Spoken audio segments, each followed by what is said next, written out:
month, Bernina does a foot of the month, and usually the foot of the month is a lovely little presser foot that would be nice to have in your arsenal, and they do it at 25% off for the month. And if you pay during the month, even if we run out of stock, you can still get a sale price and we'll get them ordered in. So I have some on order on the couple that are out of stock at the moment, because people have already taken advantage of this sale. And let's see what it does, because it is a sweet little foot. I really, really like it. So one place I use this foot all the time, in peppermint swirl dresses. So on these skirts and dresses, I top stitch everything that I can. One reason I top stitch when I'm sewing kids' clothes is that kids' clothes get washed a whole lot. So seams that are not top stitched like this one here tend to look a little lumpy and frumpy when they come out of the wash, and then you feel compelled to iron. And I don't love ironing. I will iron when I need to, but I don't love doing it. So the seam above here, let's move that seam into view. The seams that I've already top stitched, they lay nice and flat coming in and out of the wash. The whole garment requires less ironing because it just stays where you put it a little bit better. This particular fabric line is called Grove. It's by Riley Blake. It is like the sweetest stuff. I'm not making a dress that fits me, but that might change by the time I'm done playing with these fabrics, because I've been drooling over them since the day they came into the store. So currently I'm making a dress that doesn't fit me, and that might need to change, because goodness, it's adorable. So we'll see. There might be some orange left for me to share with everybody else.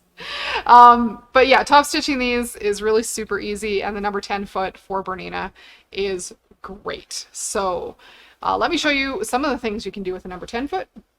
I'm using a Bernina 880. It's what I sew on at home. So that's what I'm familiar with. One thing of note, every once in a while I get email questions about stuff like, I have a little spinny bobbin thing showing up on the front of my machine. Why is that? I didn't see it before. Right now I do have a bobbin on the bobbin winder. So I have a bobbin on the bobbin winder, and the machine knows that I have a bobbin there. So it's like, oh, if you want to wind this bobbin, get me in there, please. The screen also will show up if you turn it on with a bobbin in there. You'll turn it on in a screen like this. Some of the other Berninas with the other bobbin winder, like the 7s, the 5s, and the 4s, you might turn on with a screen like that shows a speed, and it might be humming. Your bobbin winder got turned on accidentally while you were firing up your machine. Just relax, it'll be okay. Turn off the bobbin winder. So your number 10 foot, let's talk about that here on screen. Nope, we're gonna bring the foot down to where you guys can see it really super well. The number 10 and the number 5 are nearly the same. I don't have a number 5 back here with me. But it also has a spring-loaded guide on the front of the foot. So that spring-loaded guide is going to sit next to a seam or in a ditch of a seam and ride along really nicely. So the big difference between this and a blind hem foot is that on the blind hem foot, that metal bar goes all the way through your stitching area, and you have to watch out for it as you sew.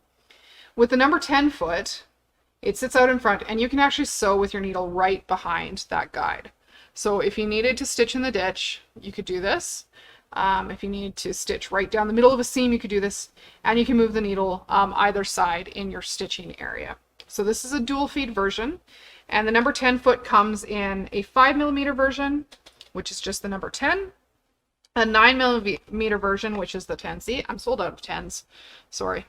Comes in a 10, 10C, and 10D, as well as an older version for the red box machines. So red box machines are your older machines, like your 1260s, your 1230s, 830s, 830s, old metal ones that are all metal on the outside. There's a bunch of them. 1630s. those kinds of machines. So this particular 10 that I have here is wider, and this is an old one, but it would fit the 1630 if you still have that machine in your arsenal. So unlike some of the other Bernina feet, there's not a little metal screw in the back for your seam guides because it already has the seam guide built into the foot. So the 10D, any machine with the dual feed system can run the 10D, and then you're able to take advantage of the dual feed on your machine. So it goes on like a normal foot, dual feed comes down and in, and then we'll talk about your options from a screen standpoint here. On an 880, you can tell the machine which foot you have on, so 10D, and it'll show a picture of the foot. If you're looking at that upgrade kit for the Bernina 770, you will have that option of telling it exactly what foot you have on when you do the upgrade, which will make a whole lot of our 770 owners very happy because for a long time you haven't been able to tell it that. So your default stitch position is in the center there, and it will land right behind the guide. So that's the first position we could stitch in with this foot.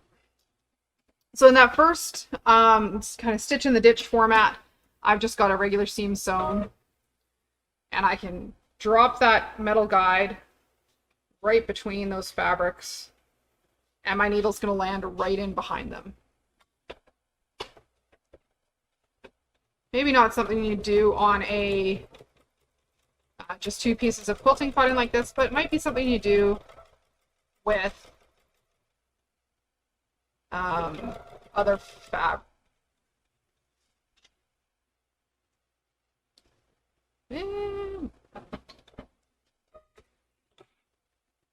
So not quite in the ditch, but I don't have a lot of ditch to work with. It is just 2 layers of quilting cotton. And this is where, if it didn't land where you wanted the first time, we could do another one. And it was a little bit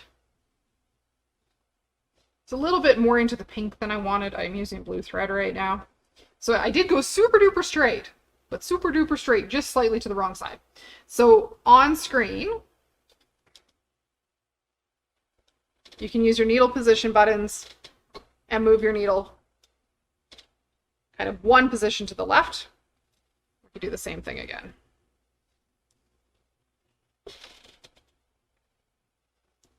Put our blue and our pink the same way.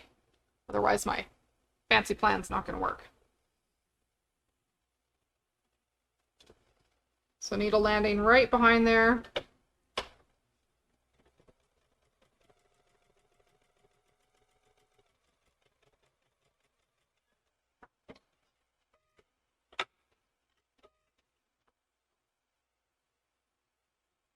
Just the other, it's like one thread over from where it was before.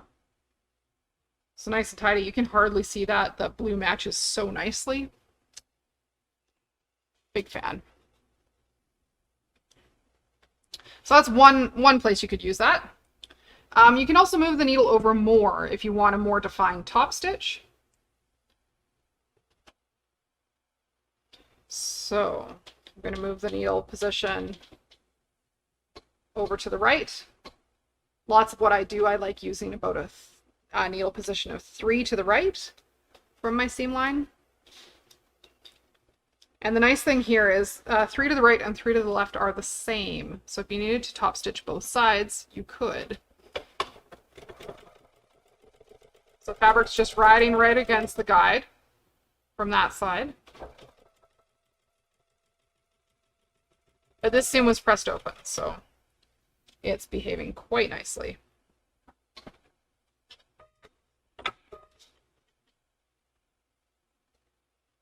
So top stitching, it's about 1/8 of an inch over. If you have a project that's hard to turn around, we can move the needle over 3 positions the other direction to go down the other side of the seam and top stitch both sides of the seam.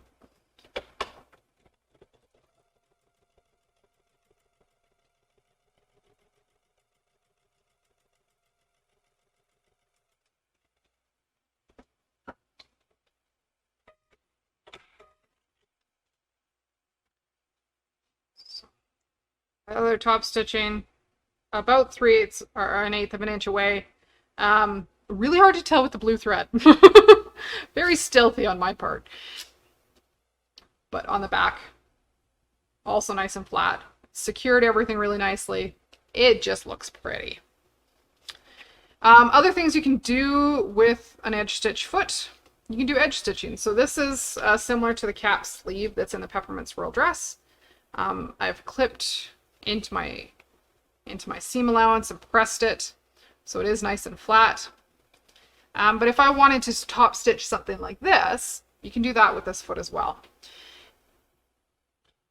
So I like working with the bulk of my fabric to the right. That's the left. I know my lefts and rights. To the left of the guide and the presser foot. And again, that -3 position, usually pretty happy for me. But we can go as wide as -5 on screen. So -5, that's all the way over on the left.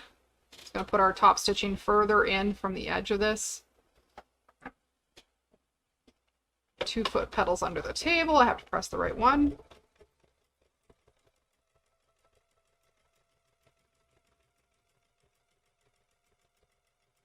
And just keeping that fabric, hugging that guide.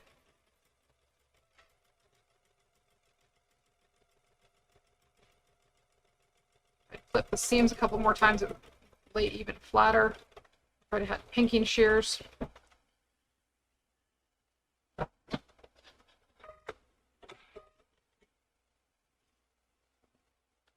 So top stitching all the way around there. Quite lovely. I'm all zoomed in, sorry guys. So that's super lovely. Oh yeah, top stitching on bag straps, around zippers. I love my number 10. Love, love, love my number 10. So, for what I was doing today, I'm assembling a massive amount of skirt. And I've got blue thread in there right now. So on these crazy skirt pieces, I'm actually just finger pressing as I go. They aren't super happy to have a good hard press earlier because I don't want to stretch them out. So generally on here, seam allowance is all pressed to one side. Just the way the skirt works out, it's easier for me to top stitch my needle on the right hand side on this project. I switch back and forth. Yeah, Bernina's #1 selling foot for a lot of reasons. It's great. When I bought my machine, I just told my husband the number of how much we were spending, including this foot, because I wasn't going to live without it.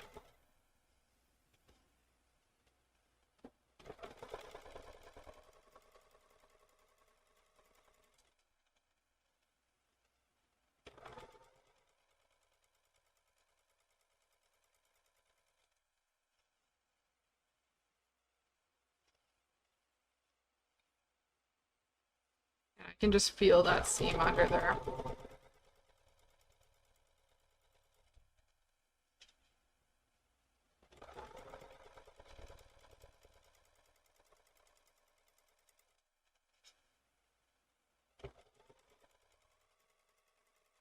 Take the time to top stitch as you're making something. It'll take it from homemade to handmade, kind of that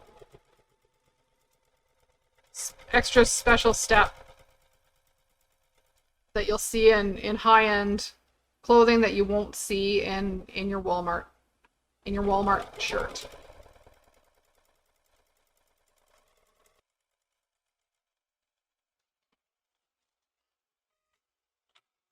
Quality is totally found in the details. I went from that kind of lumpy look of those not top stitched to that nice crisp, beautifully top stitched feeling. Always makes me happy. I didn't top stitch the first couple dresses that I made because I didn't know any better, but now I know better, and they all get top stitching all the time. So that's the number 10. It's great. It's so nice. there's so much you can do with it. For the most part, I just use it for top stitching. But that guide, if you're trying to do a decorative stitch over the edge of a seam, totally doable. But that's what I've got for you guys today. If you're interested in the foot, give us a call, order online. We do have more on order, so you will get one if we're sold out of the type you need. But if your machine has dual feed, I'd recommend buying that 10D version, and it will make your life super happy because it's slick. And then, yeah, you're off to the races. That's my recommendation. We look forward to seeing you guys in classes. And if you're watching on YouTube and you like this video, you should subscribe. Just a hint. We can make more videos if you do that. And if you're watching on Facebook, thanks for watching on Facebook. And you hit that notification bell, and you'll be told when we're going live every day at 4:15. So that's what I got for you guys. Have a great Thursday evening. Be safe, be kind, be calm, and we'll talk later.